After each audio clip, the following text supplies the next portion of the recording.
तो आज जो है हम लोगों का मेन पढ़ना है। हमने पिछला क्लास में भी उस चीज का नाम लिए थे लोग। जो हम लोग नाम लिए थे वो क्या चीज था? तरंग का तीन जो उसका प्रॉपर्टी था, आवृत्ति, आयाम और वेग। हमने तीन चीज देखा था और उसमें से वेग के बारे में मैंने पिछला बार थोड़ा बहुत बता भी दिया था कि वेग क्या होता है। तरंग की गति, और तरंग की गति मतलब तरंग में से किसका गति? कंपन की गति, है ना। कंपन एक जगह से दूसरे जगह कितना समय में जा रहा है, कितना दूरी तय कर रहा है। जितना दूरी तय किया दिए गए समय में उसी को भाग दे देंगे तो किसका गति मिल जाएगा? तरंग की गति है। तरंग की गति निकालने के लिए हम लोग कण की गति नहीं निकालेंगे, किसका गति निकालेंगे? केवल विक्षोभ। आवाज नहीं जा रहा है क्या?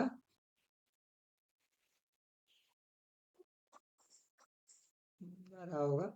धीरे धीरे उसको ये करते हैं, एक मिनट रुकना लोग। हेलो। हेलो। हाँ।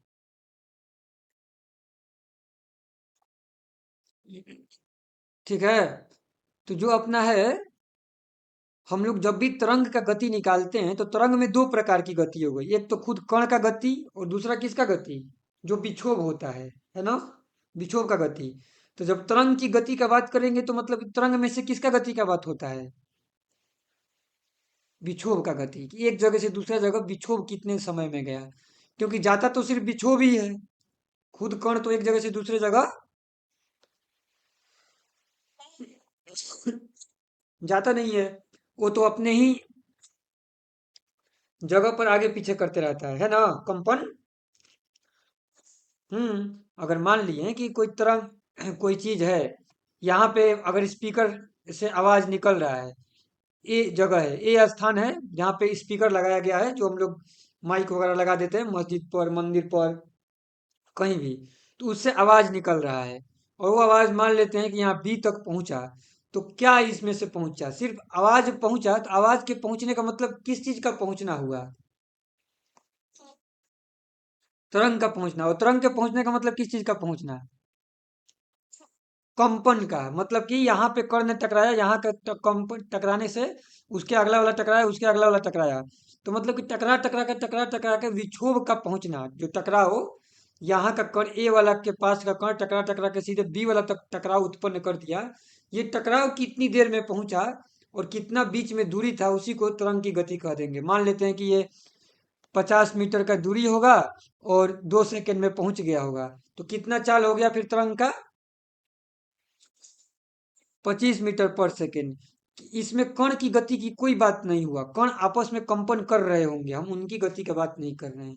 कणों की गति को तरंग की गति नहीं बोलते हैं। ठीक है। हाँ। अब जबकि हम लोगों ने गति के बारे में देख लिया कि तरंग के तीन गुण हैं, तो तीनों में से हमने जो मेन एक गति होता है इंपॉर्टेंट, उसको हम लोगों ने समझ लिया। दो और बाकी है, क्या चीज? आवृत्ति और आयाम। इसको हम लोगों को यहाँ पे समझना है कि आवृत्ति और आयाम किसको बोलते हैं। यहाँ पे ध्यान से देखो।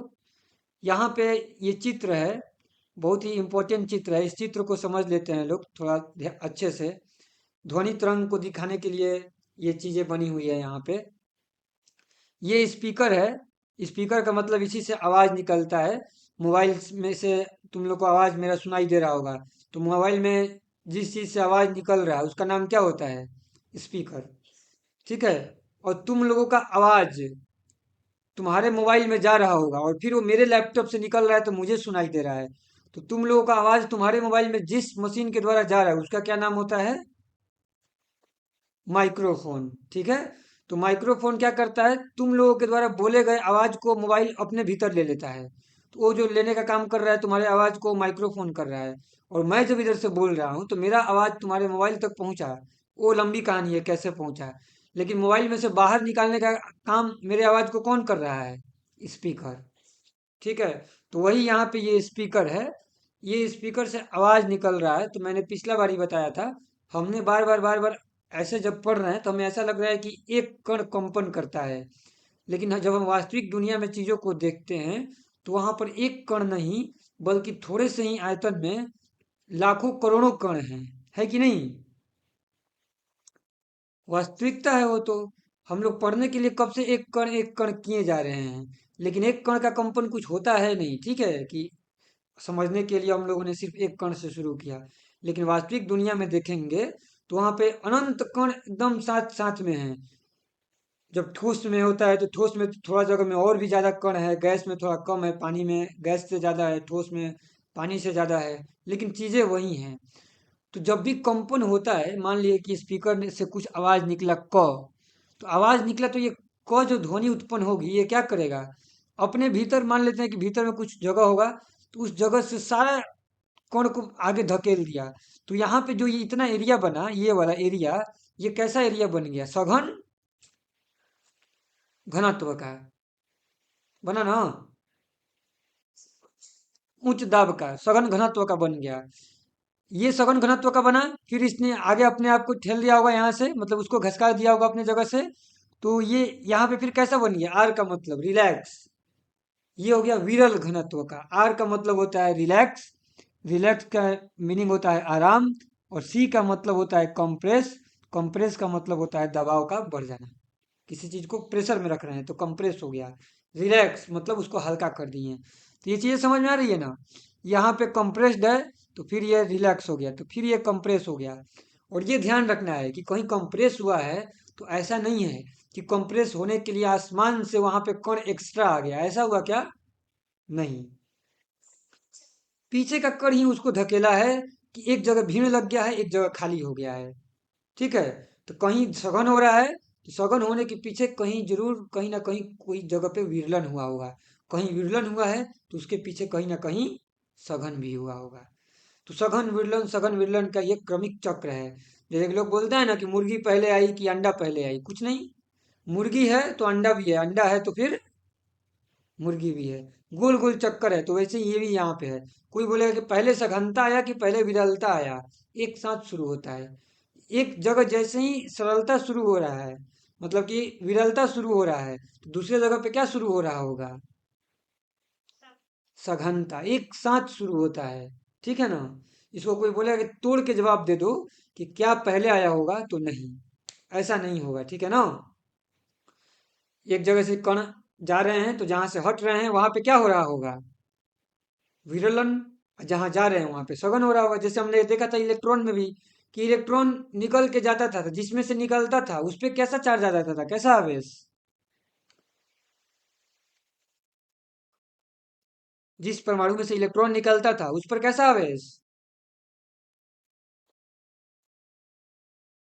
भूल गए? हम्म, प्लस। सिंपल। इलेक्ट्रॉन जैसे ही उसमें से निकल गया तो उसमें कैसा आवेश आ जाएगा? प्लस आ जाएगा। और जिस पर जाता था उस पर क्या हो जाता था? उस पर ऋण आवेश। इलेक्ट्रॉन खुद निगेटिव होता है ना, तो जहां जाता था वहां निगेटिव हो जाता था, और जिस जगह को छोड़ के जाता था वो क्या हो जाता था? धनावेशित हो जाता था।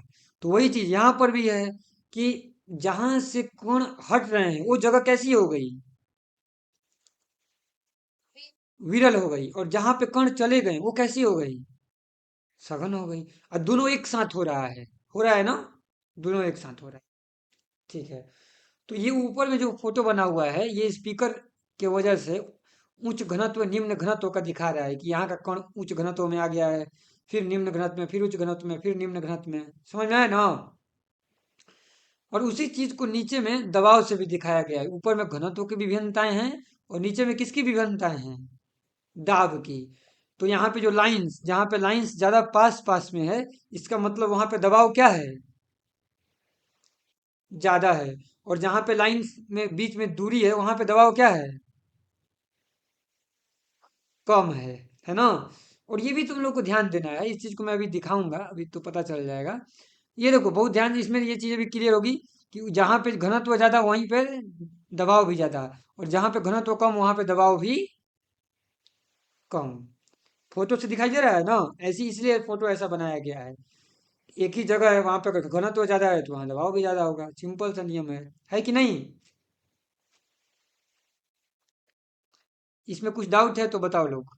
कोई डाउट है?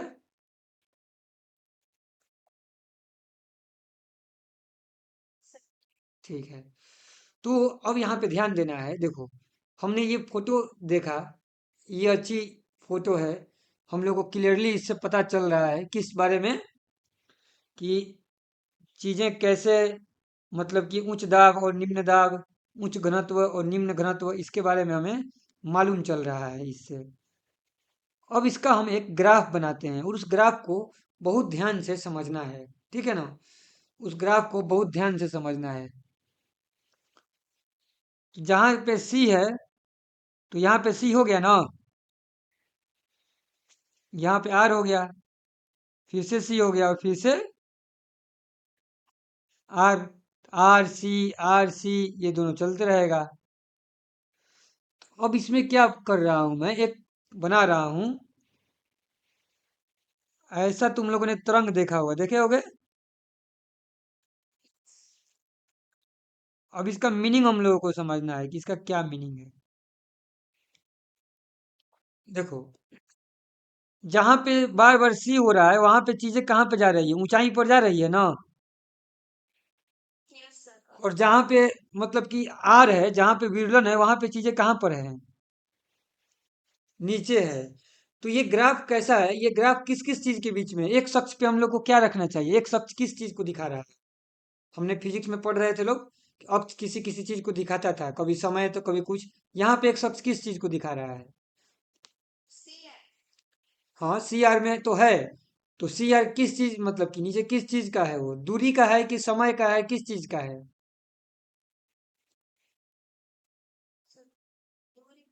दूरी का है, ठीक है, ये दूरी का है। इसको डिस्टेंस लिख सकते हैं। एक्स मान लेते हैं कि दूरी का है, मतलब स्पीकर लगा हुआ है। स्पीकर से जैसे जैसे अलग अलग जगह पे हैं, तो किसी जगह पर घनत्व ज्यादा है, किसी जगह पे घनत्व कम है, किसी जगह पे दबाव ज्यादा है, किसी जगह पे दबाव कम है। तो हमने यहाँ पे दूरी बना दिया और ये नाम दे दिया, मान लेते हैं कि 0 है, फिर 1, फिर 2, ये 3। हम लोग संख्या रेखा पढ़े हैं ना, 5, 6, 7, 8, 9, 10, हमने 11, 11, 12 ऐसे ऐसे करके बना दिया। और वाई अक्ष पे क्या लिख सकते हैं, वाई अक्ष पे कुछ भी लिख सकते हैं, घनत्व भी लिख सकते हैं अथवा दबाव भी लिख सकते हैं। तो कोई हमसे बोलेगा कि 4 पे क्या है, तो 4 पे एकदम क्या है, सी है, यानी कि अधिकतम घनत्व है, अधिकतम दबाव है ना, एकदम सघन है। और ये ग्राफ क्या दिखा रहा है, ग्राफ ये दिखा रहा है जैसे कि सी क्या ऐसा है, जैसे कि एक एक फोटो ऐसा होता है जो कि हम लोग देख रहे थे। एक ऐसा कहा जा सकता है, ऐसे फोटो बनाए, इसका मतलब क्या हुआ, इसका मतलब ये हुआ कि इस पॉइंट पर, ये जो पॉइंट है, इस पॉइंट पर सीधे क्या हो गया, ऊपर से सीधे कहाँ पहुंच गए, नीचे। क्या ऐसा ग्राफ बनाया गया है नीचे में? नहीं, धीरे धीरे बनाया गया है ना, ऐसा ऐसा बनाया जा रहा है, ताकि एक पर एक घनत्व कम नहीं होता है। मतलब कि यहाँ से सी से आर में गए, तो क्या सी पर एक पे एक बहुत ज्यादा था और आर पे एक बहुत कम हो गया, नहीं ना। धीरे धीरे धीरे धीरे धीरे धीरे घनत्व कम हो रहा है, मतलब कि सी पे अधिकतम घनत्व था, फिर सी से जैसे ही हम आगे आगे बढ़ रहे हैं, तो धीरे धीरे सघनता क्या हो रही है, कम हो रही है। और करते करते करते करते जब हम आर पर आ गए, तो सबसे कम हो गया ना। फिर जैसे ही हम आर से आगे बढ़ रहे हैं, तो फिर से धीरे धीरे धीरे धीरे सघनता क्या होनी शुरू हो जा रही है, ज्यादा। और फिर सी पे पहुंच गए तो फिर से अधिक हो गया। तो जब हम सी से, ये ध्यान रखना है कि सी से आर, आर से सी, फिर सी से आर, फिर आर से सी, फिर सी से आर, तो एक पर एक नहीं हो रहा है ना। मतलब कि सी पे सबसे ज्यादा है घनत्व, आर पे बहुत कम होगा, तो बहुत समय लगता है। मतलब कि धीरे धीरे धीरे धीरे धीरे धीरे धीरे धीरे चीजें कम होते जा रही है, कम होते जा रही है, हो रही है ना। कैसे, जैसे कि एग्जाम्पल के लिए बता देते हैं, दो दो प्रकार का सीढ़ी हम लोगों को पता है। एक होता है सीधे, जिसपे बच्चा लोग चढ़ता है, ऊपर से बिस्लटिया खेलता है ना। और एक होता है ऐसे ऐसे वाला सीढ़ी। तो ये वाला सीढ़ी में अगर हम लोग देखेंगे, जिसमें बिस्लटिया खेलते हैं लोग, तो इसमें क्या चीज है, एक पर एक चीजें कम हो रही हैं कि एकदम धीरे धीरे कम हो रही हैं। नहीं, एक पर एक इसको नहीं बोलेंगे ना, यहाँ पे ऊंचाई जो है एकदम धीरे धीरे कम हो रहा है ना इसमें तो। हर ऊंचाई पर, हर मतलब कि बिंदु पर एक कम कम कम कम ऊंचाई होते जा रहा है, धीरे धीरे हो रहा है कि नहीं। और इस वाला सीढ़ी में क्या है, इस वाला सीढ़ी में, इस सीढ़ी में है कि या इतना दूरी पर, मतलब कि अगर हम नीचे से ऐसे बना देंगे तो हम लोग क्या बोलेंगे, बोलेंगे कि इतना दूरी पर तो ऊंचाई इतना था, और नेक्स्ट इतना दूरी पर ऊंचाई क्या हो गया, एक पर एक कम हो गया। हो गया ना।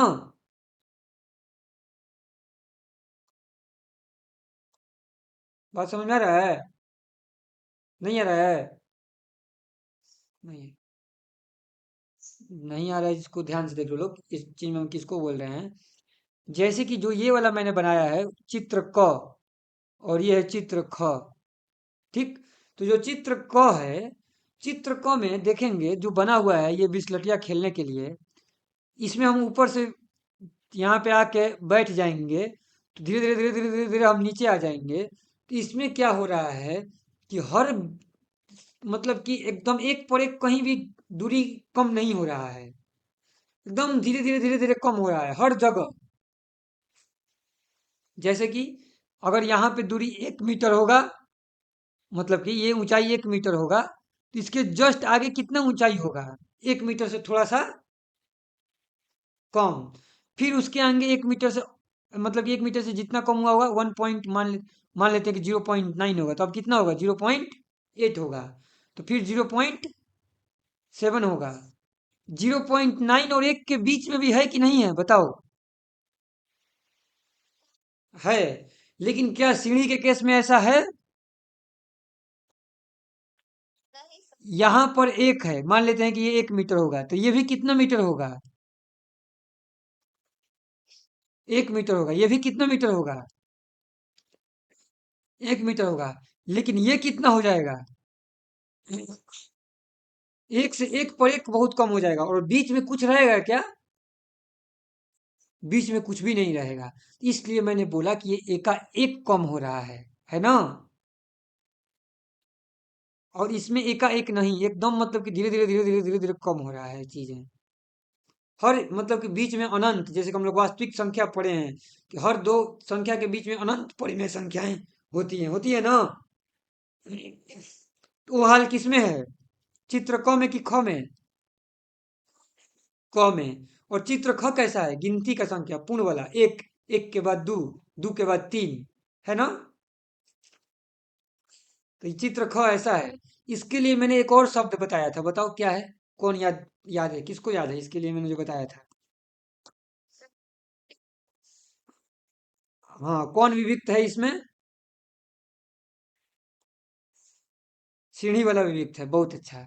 यही मैं सुनना चाह रहा था। और ये विविक्त कहाँ पर आया था, किस लिए हम लोग पढ़ रहे थे, विविक्त को पढ़ना क्यों शुरू किए थे।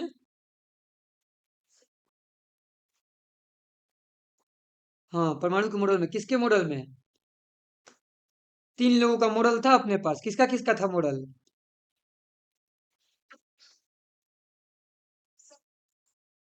हम्म। Niels Bohr, Niels Bohr. सबसे पहले टॉमसन था, फिर रदरफोर्ड था, फिर नील्स बोर था। तो किसके मॉडल में विविक्त आया था,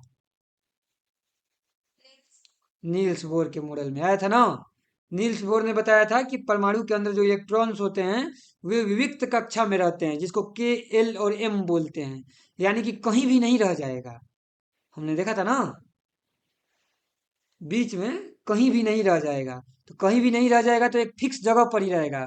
जैसे कि ये सीढ़ी है, या तो 1 मीटर पे खड़ा रहेंगे, या तो जस्ट उसके अगला मान लेते हैं कि ये 0.5 मीटर होगा, तो 0.5 मीटर पे खड़े रहेंगे। कोई बोलेगा कि नहीं, हमको ना तो 0.5 पे रहना है, ना 1 पे रहना है, हमको बीच में रहना है। तो फिर पता नहीं वहां बीच में कैसे रहेगा, हवा में कैसे उड़ के रहेगा, रह सकता है क्या, नहीं रह सकता है। हाँ, इसमें ये जो है, इसमें हर जगह रहा जा सकता है, रहा जा सकता है ना, क्योंकि हर जगह रहने के लिए जगह बना हुआ है। जबकि विविक्त की स्थिति में क्या होती है कि हर जगह रहने के लिए जगह नहीं बनी होती है। तो हम लोग अभी जो देखें, घनत्व कम हो रहा है, दबाव कम हो रहा है, ये कैसा है? हैंड रेज करके बताना है, विविक्त है कि कंटिन्यूअस है, हैंड रेज करना है।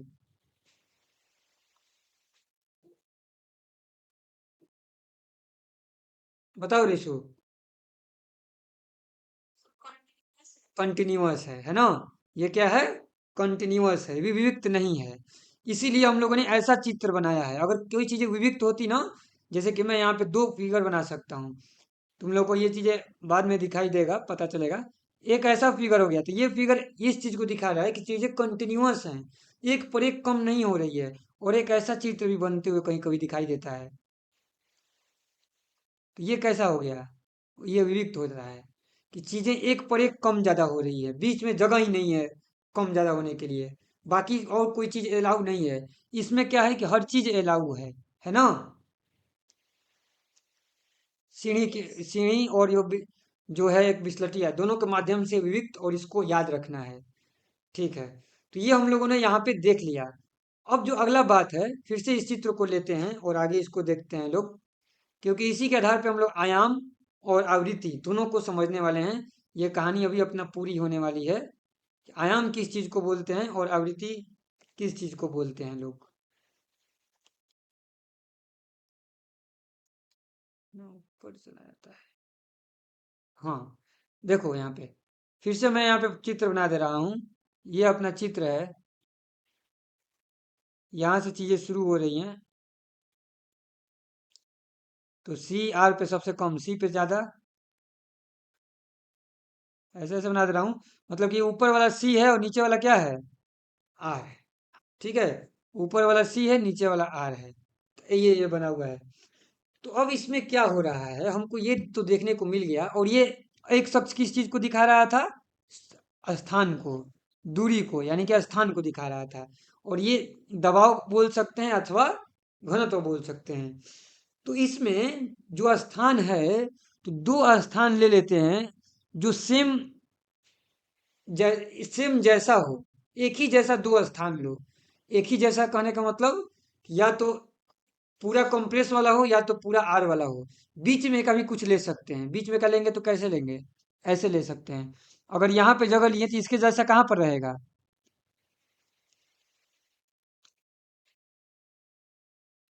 यहाँ पर रहेगा ना? नहीं, गड़बड़ गड़बड़, यहाँ पे नहीं रहेगा, यहाँ पे रहेगा। रहेगा ना? तो कुछ भी दूरी ले सकते हैं, सेम जैसा रहना चाहिए। आमतौर पे हम लोग परिभाषा क्या देते हैं आयाम का? आमतौर पे परिभाषा देते हैं, या तो नीचे वाला, ऊपर वाला को गर्त बोल, नीचे वाला को गर्त बोलते हैं ना? ऊपर वाला को श्रिंग बोलते हैं। देख लेना लोग, नाम कैसे लिखते हैं लोग। श्रिंग का मेरे को ये लिखने नहीं आ रहा होगा। ठीक है, मैंने लेकिन किताब में तो था। एक मिनट देख लेते हैं। ऐसे ही होगा। ध्वनि संचरण।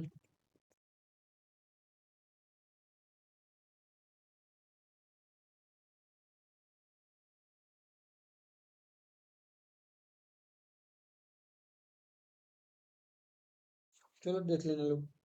शिखर लिखा हुआ है, ठीक है। शिखर को तरंग का श्रृंग और घाटी को गर्त बोला जाता है। ठीक है, तो ये जो शिखर है, तो दो को हम लोग शिखर भी ले सकते हैं अथवा क्या ले सकते हैं? नीचे जो अपना गर्त है उसको भी ले सकते हैं। और ये बीच में का भी कोई जगह ले सकते हैं ना? हाँ, तो इसका मतलब ये हुआ कि जो आयाम आयाम को ही हम लोग तरंग धैर्य बोलते हैं, पता है ना? आयाम जो है उसका ही नाम और क्या हो सकता है? तरंग धैर्य भी हो सकता है। इसको हम लोग लैम्डा से सूचित करते हैं। लैम्डा क्या है? तो ग्रीक का अक्षर है।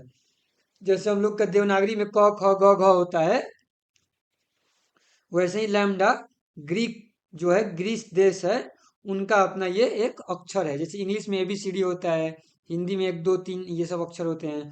क ख ग घ होता है अपना हिंदी में, संस्कृत में। तो वैसे ही लैम्डा किस चीज का प्रतीक है? एक ध्वनि है, जिसको लैम्डा से इसको पढ़ते हैं। और ये कहाँ का अक्षर है? ग्रीस देश का अक्षर है। ठीक है। हाँ, तो तरंगदैर्घ्य क्या होता है? दो क्रमागत मतलब कि विरलन। हाँ बोलो।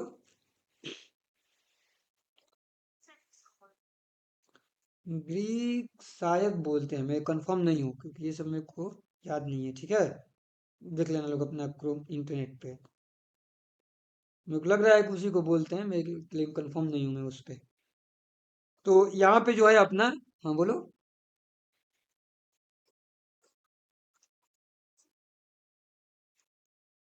हाँ मतलब कि एक ग्रीस के लोग, कुछ अमेरिका के भी, लंदन के भी, है ना। उन लोगों ने बहुत खोज किया, चीज़ों को पढ़े लिखे लोग। तो बहुत ज़रूरी है ये सब चीज़ों को समझना पढ़ना। भारत के लोग क्यों नहीं खोज कर पाए, क्या दिक्कत रहा।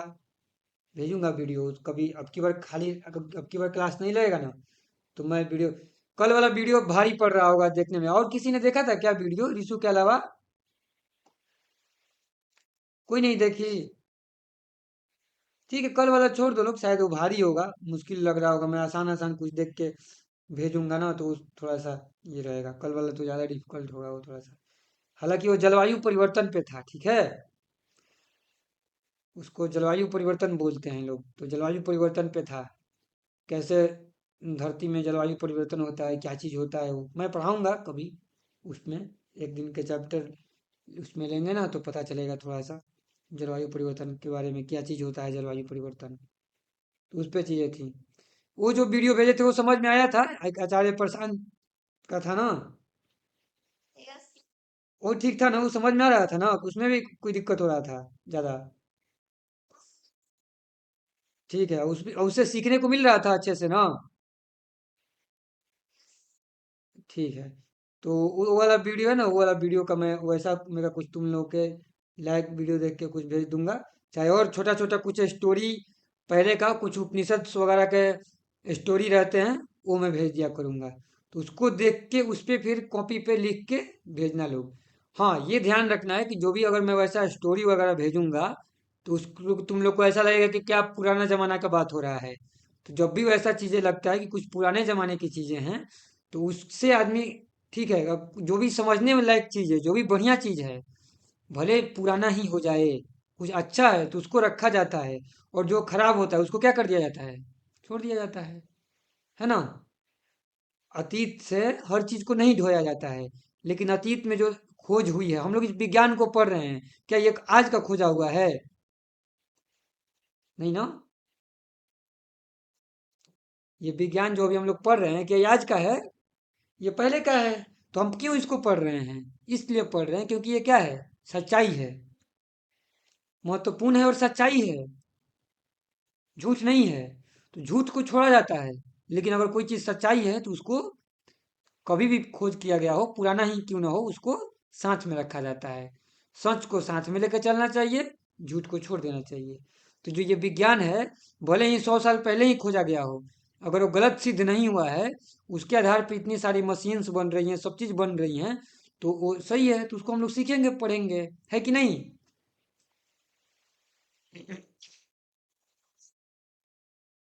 तो ये चीज़ें हो गई।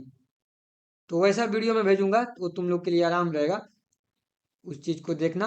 और जो भी वो भेजते हैं तो उसको देखना है और उस पर लिख के लिखना है कि उससे क्या समझ में आया।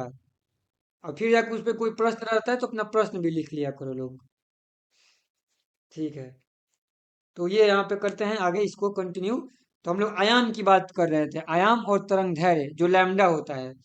तो आयाम और तरंग दैर्घ्य का मीनिंग क्या हुआ कि दो क्रमागत, कम, जो दो क्रमागत विरलन, अथवा कुछ भी बोल सकते हैं, विरलन ले लो अथवा संपीड़न ले लो, कुछ भी ले लो, उनके बीच की दूरी को क्या बोलते हैं हम लोग? आयाम बोलते हैं अथवा तरंगदैर्घ्य बोलते हैं। तो तरंगदैर्घ्य कुछ भी हो सकता है ना, यहाँ से देख लो, ये सी से सी, आर से आर, अथवा बीच में कभी, ये ध्यान देना है, ये चीज ध्यान देना है। मैं तुम लोगों से अगर पूछूं,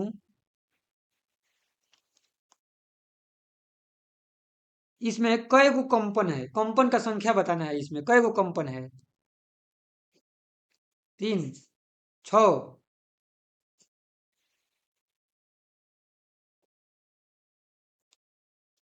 कंपन गिना जा सकता है।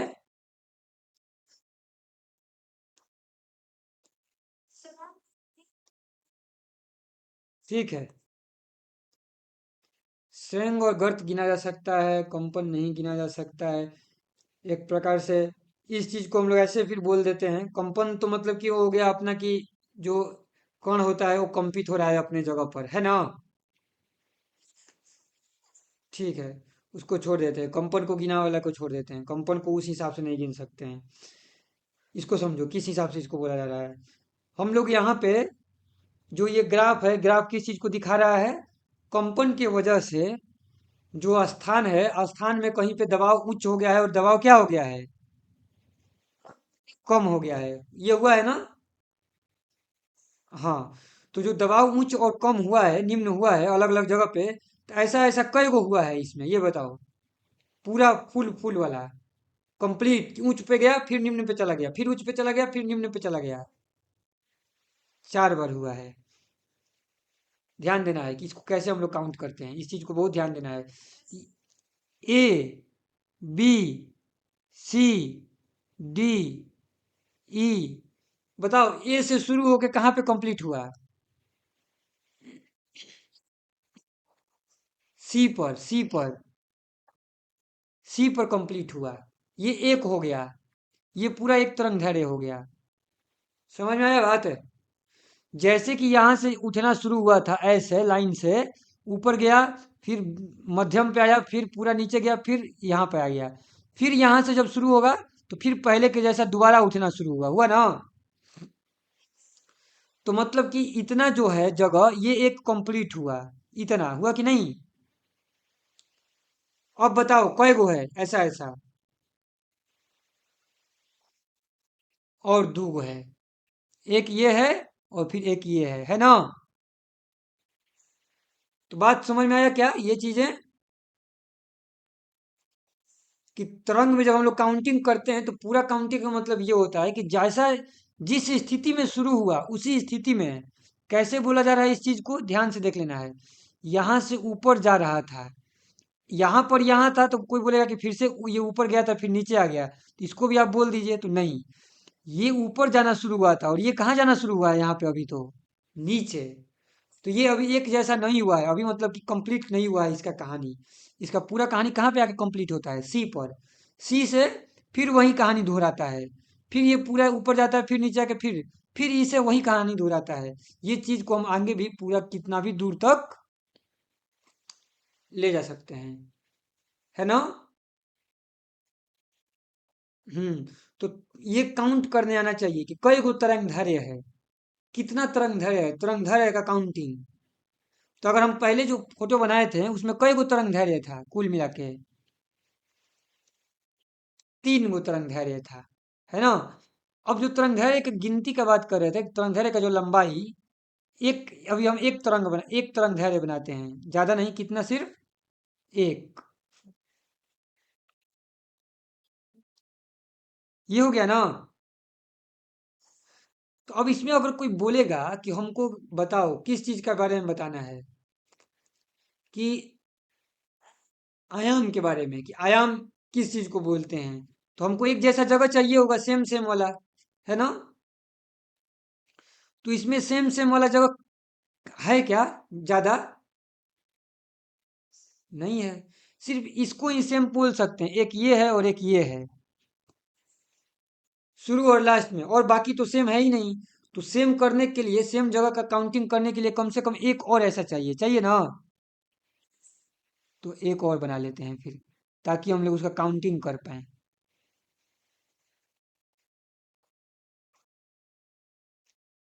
अब हो गया ना। अब हम लोग यहाँ पे कितना भी काउंटिंग करके बना सकते हैं, जैसे कि देखो, यहाँ से यहाँ है, ये भी लैम्डा है, यहाँ से यहाँ ये भी लैम्डा है। ये जगह लेंगे तो इसके जैसा जगह कहाँ पर है, यहाँ पर है, सीधे, है ना। क्या इसके जैसा जगह एक पूरा लंबाई अगर मान ले कि 10-15 को बना देंगे, तो क्या इसके जैसा जगह हर तरंग दैर्घ्य में एक एक में आएगा कि नहीं आएगा, बार बार आएगा। ऐसा नहीं है कि इसके जैसा जगह सिर्फ एक ही बार आएगा, ऐसा ऐसा जगह मतलब कि एक ही तरंग दैर्घ्य अपने आप को हर अगला तरंग दैर्घ्य में रिपीट करते रहता है।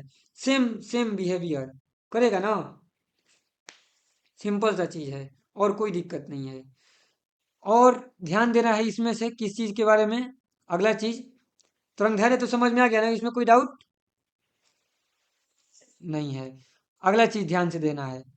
मैं अगर ये पूछूं, यहाँ पे ये चीज देख के बताना है। ये पॉइंट है, मान लेते हैं कि ये पॉइंट हो गया ए। इस ए पॉइंट का बिहेवियर कौन बताएगा यहाँ पे। मतलब कि दबाव किस दिशा में है, मतलब यहाँ से हम अगर ऐसे जा रहे हैं, इसका मतलब क्या हो रहा है अभी आगे बढ़ने में। अभी धीरे धीरे क्या हो रहा है वो, घनत्व तो बढ़ रहा है। और यहाँ तक पहुंचने पे पूरा बढ़ जाएगा, है ना। और यहाँ से फिर धीरे धीरे घटना शुरू हुआ। ये एक बहुत इंपॉर्टेंट जगह है जहाँ पे कट कर रहा है सीधे एक अक्ष को। यहाँ पे कुछ नहीं है, ना तो बढ़ा हुआ है ना तो घटा हुआ है, सामान्य है। कैसा है, सामान्य है। तो इसी जगह को कैसी अवस्था हम लोग बोलेंगे, इसी दबाव के वैल्यू को कैसा दबाव बोलेंगे।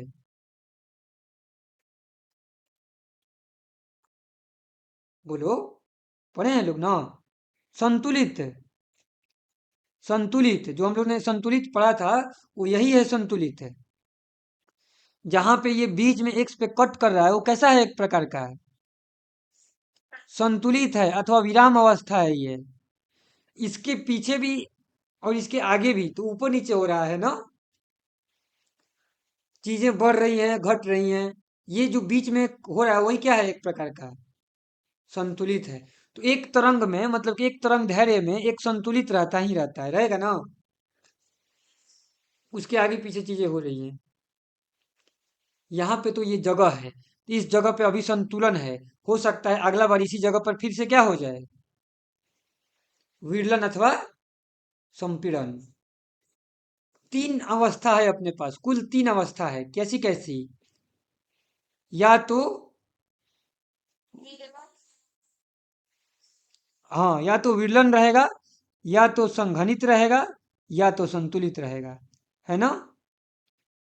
जो सबसे ऊंचाई वाला है वो संघनित है, जो सबसे नीचाई वाला है वो विरलन है, और जो बीच में है जहां पे वो कट कर रहा है अक्ष को एक अक्ष पे, वो सब कैसा है, संतुलित है। यहाँ पे ये फोटो बना हुआ है, सी सबसे हाईएस्ट, आर सबसे कम। इसी के बीच में कहीं ना कहीं संतुलन भी होगा, होगा ना। और चूंकि इधर से स्पीकर बोलते जा रहा है तो जगह तो बदलता नहीं है। तो उसी जगह पे, जिस जगह पे अभी संतुलन है, अगला समय में कुछ समय बाद उसी जगह पे फिर से क्या हो जाएगा, हो सकता है पीछे से धकेल दे। तो वहीं पे कभी एक ही जगह पे हम लोग बना सकते हैं। ये ऐसा फोटो बनाए थे, ये ऐसा ग्राफ था जिसमें कि हमने ये दिखाया था कि एक स्थान पे चीजें क्या हो रही हैं, संतुलित। मतलब कि ओवरऑल हमने स्थान का फोटो ले लिया था, एक फोटो खींच लिए और देखे थे कि यहाँ पे संघनित है और यहाँ पे क्या है, विरलन है। कहीं पे संतुलन है, हमने एक स्थान का देखा था। कभी कभी एक शख्स किस चीज का बनेगा, समय का बनेगा। किस चीज का बनेगा, समय का। मान लेते हैं कि यहाँ पे स्पीकर से आवाज निकल रहा है, तो एक ही जगह पे हम लोग देखें तो यहाँ पे एक ही जगह पे संतुलन, विरलन और सघनन तीनों नहीं उत्पन्न होगा बार बार।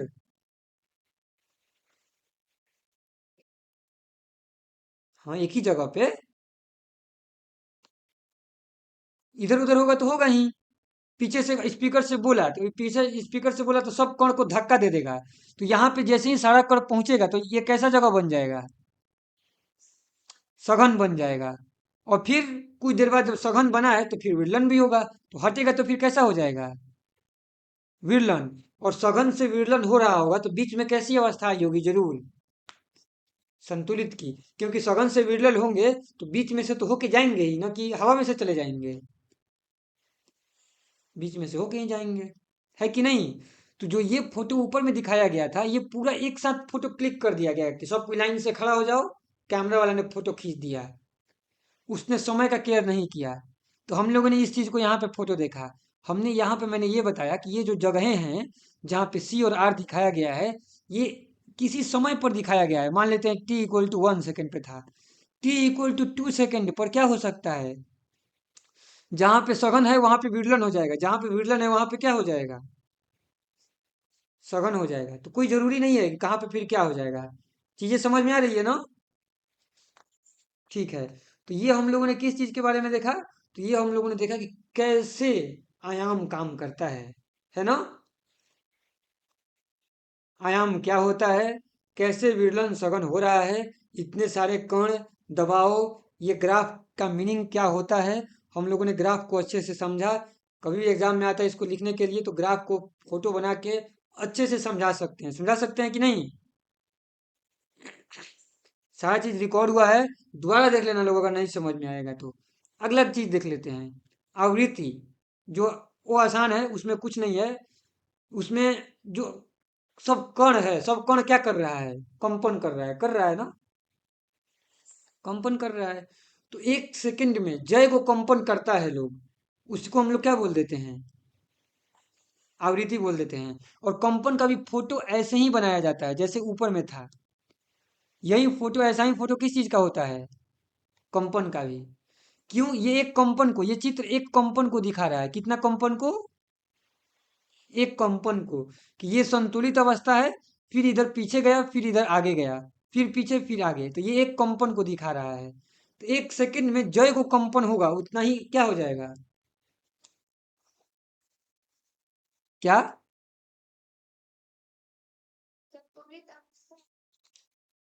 नहीं, संतुलित अवस्था कणों की एक स्थिति होती है, एक प्रकार का कण नहीं।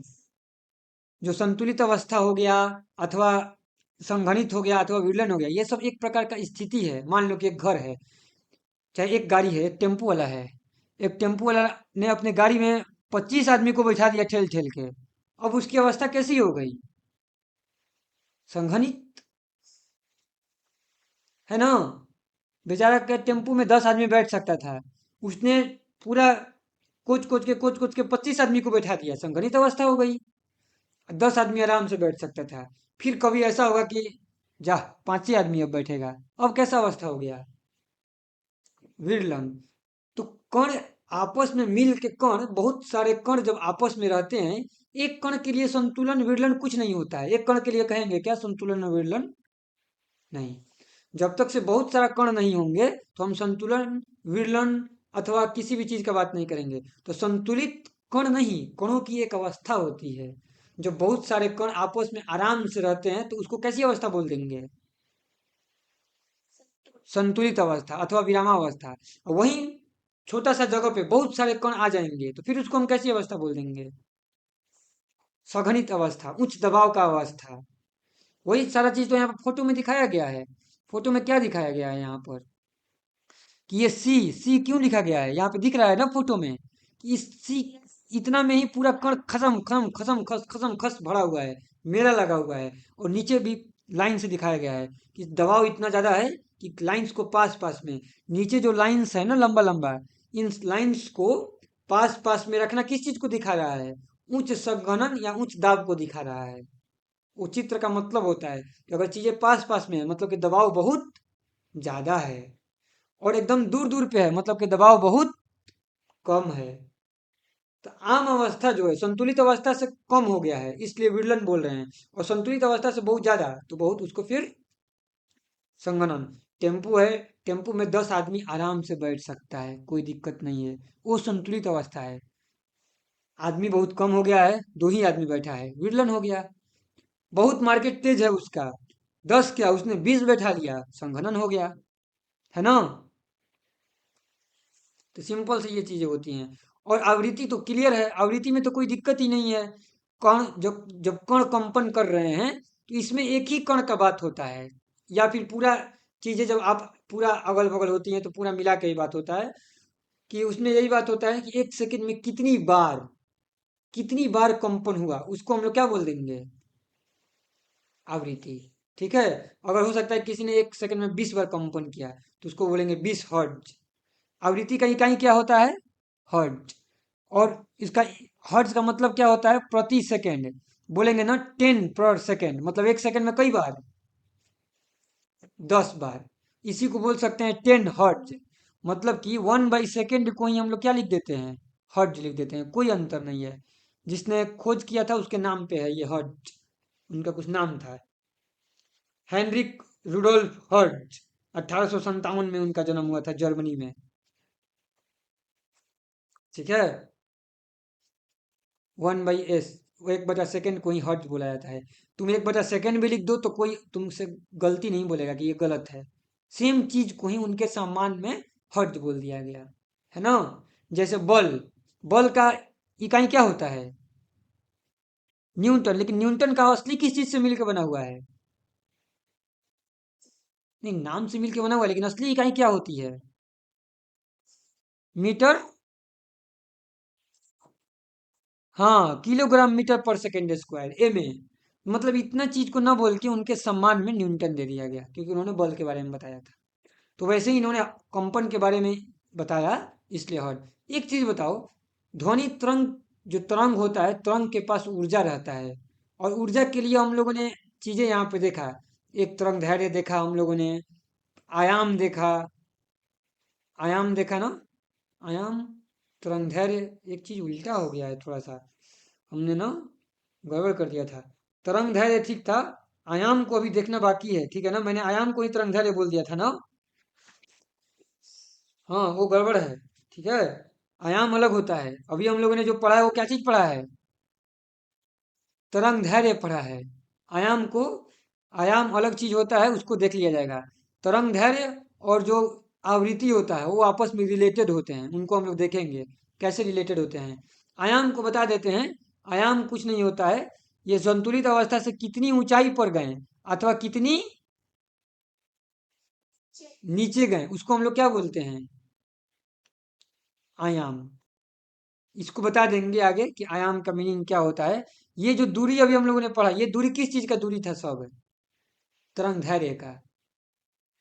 एक मतलब कि सेम क्रमागत जो हम लोगों ने देखा, ये सब क्या चीज था, तरंग दैर्ध्य था।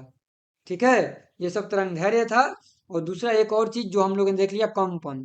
तो हम लोगों ने कंपन और तरंग दैर्ध्य दो चीज देख लिया। कंपन को इंग्लिश में बोलते हैं फ्रीक्वेंसी, ठीक है ना, आवृत्ति। जो हो गया आवृत्ति, कंपन, ये सब फ्रीक्वेंसी होता है। और जो हम लोगों ने तरंग दैर्ध्य बोला, उसको इंग्लिश में क्या बोलते हैं, वेवलेंथ।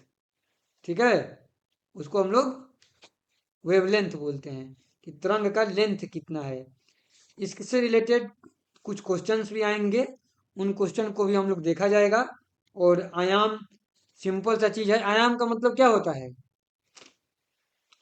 संतुलित अवस्था से कितना ऊपर गए अथवा कितना नीचे गए। ठीक है, एकदम अब लाइन से इस चीज को देख लेते हैं लोग, क्या क्या तीनों का मीनिंग होता है। सबसे पहले आया आयाम। आयाम एकदम आसान है, आयाम का मतलब क्या होता है, एक संतुलित अवस्था से कितना ऊपर गए अथवा संतुलित अवस्था से कितना नीचे गए। जैसे कि हम लोग ये देखते हैं ना, झूला पे रहते हैं, तो झूला कितना अपने संतुलित अवस्था, ये है संतुलित, कितना ऊपर गया और अथवा कितना आगे गया, कितना पीछे गया। तो जितना ऊंचाई पर गया, यही क्या हो गया इसका, आयाम हो गया, है ना। तरंग दैर्घ्य क्या था, तो जो दो को क्रमागत शिखर अथवा दो को क्रमागत गर्त, दो क्रमागत शिखर अथवा दो क्रमागत गर्त अथवा एक ही समान, जैसे कि बीच की जो दूरी होती है उसको हम लोग क्या बोल देते हैं, तरंग दैर्घ्य बोल देते हैं। उसको भी हम लोगों ने बहुत अच्छे से देखा कि कैसे कैसे हम लोग तरंग दैर्घ्य का काउंटिंग करते हैं। तरंग में कहाँ से शुरू होता है, यहाँ से शुरू होकर यहाँ पे खत्म हो जाता है, ये एक तरंग, इसको हम लोग बोलते हैं। तो हम लोगों ने आयाम देख लिया, इसके बाद हम लोगों ने तरंग दैर्घ्य देख लिया।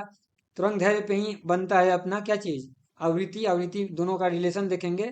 आवृत्ति भी क्या हो गया हम लोग के लिए, कि एक सेकंड में कितनी बार कंपन हुआ, वो आवृत्ति हो गया। और अगला चीज एक क्या चीज था अपना, जो हम लोगों ने पहले ही पढ़ रखा था, वेग, है ना। तो वेग भी आसान था ना, हम लोगों ने देख लिया है ना। हाँ, तो आयाम, आवृत्ति, तरंग दैर्घ्य और वेग, ये चार चीज हम लोगों के लिए यहाँ पे हो गया। चार चीज को हम लोगों ने यहाँ पे देख लिया है। इनका कुछ फॉर्मूला है, दो फॉर्मूला है, एकदम आसान है, उसमें कोई ज़्यादा मुश्किल नहीं है। उस पे आधारित कल क्वेश्चन देख लेंगे लोग, उसको समझ लेंगे फॉर्मूला को। इसके बाद हो सकता है 1 या 2 क्लास में ये चीज़ें पूरी खत्म हो जाएगी। यहाँ तक कोई डाउट है तो पूछ लो लोग, इसमें कोई डाउट उत्पन्न हो रहा है तो। कोई प्रश्न, कोई डाउट?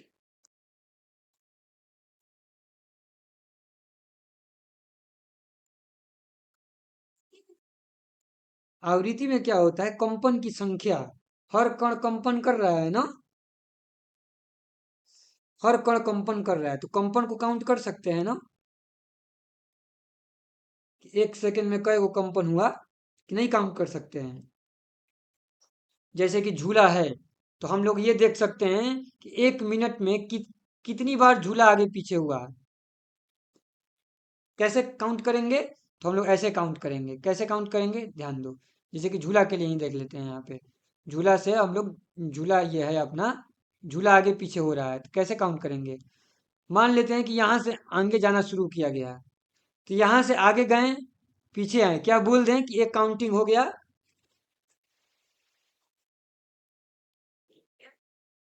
हो गया एक काउंटिंग। अभी नहीं हुआ, अभी पीछे, अभी कहाँ गया है, अभी तो सिर्फ आगे जाके आगे को कम किया है, पीछे भी जाएगा और फिर पीछे से यहाँ पर आएगा। ये एक काउंटिंग हुआ, कंप्लीट हुआ ना। जहां से चले थे वहां पर उसी अवस्था में आ गए। इधर से जब पीछे जा रहे थे तो उसी अवस्था में नहीं थे। पहली बार इधर से इस दिशा में जा रहे थे, अब की बार पीछे दिशा में जा रहे थे, नहीं।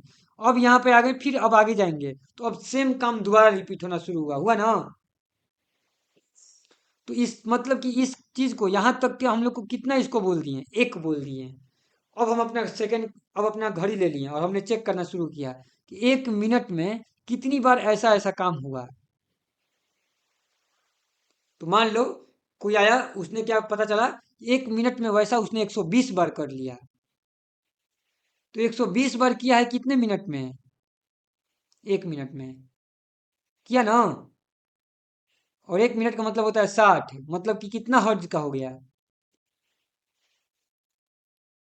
2 हर्ज। 2 हर्ज का मतलब क्या हुआ, कि 2 पर सेकेंड, मतलब कि जो भी झूला झूल रहा है वो 1 सेकेंड में कितनी चक्कर लगा ले रहा है पूरा, 2 चक्कर। इसी को आवृत्ति बोलते हैं कि 1 सेकेंड में कई को चक्कर लगाया गया। तो ये यहाँ का आवृत्ति हो गया। वैसे ही कण कंपन करते हैं, तो कण कैसे कंपन करते हैं, ध्वनि के कण अपनी ही जगह पे तो आगे पीछे होते हैं कि नहीं। तो मान लिया कि एक कण है, यहाँ से आगे जाना शुरू किया, किसी ने दबाव दे दिया था पीछे से, आगे गया, आगे से यहाँ पर आ गया, क्या इसका कंप्लीट हो गया, नहीं। अभी ये आगे और जाएगा इधर, और फिर यहाँ पर आएगा, अब इसका कंप्लीट हुआ,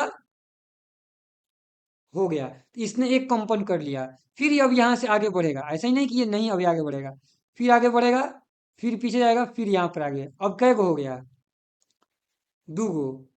फिर यहाँ से आगे जाएगा, फिर आगे जाएगा, फिर यहाँ पे आएगा, 3 हो गया।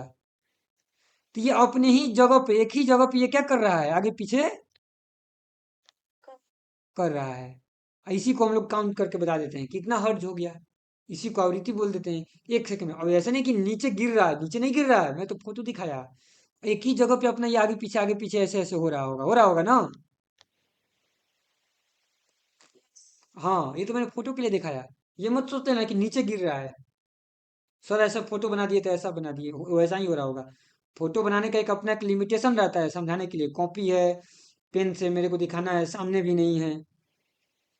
जब डाउट आता है तो पूछ लेना है, ये नहीं कि कौन नीचे गिर रहा है, कौन नीचे नहीं गिर रहा है, एक ही जगह पे स्थिर होकर आगे पीछे कर रहा है, जैसे कि सुई करता है सिलाई मशीन में। समझ में आया। इसको आवृत्ति बोला जाता है। और बताओ कोई डाउट है तो इसके बेसिस पे।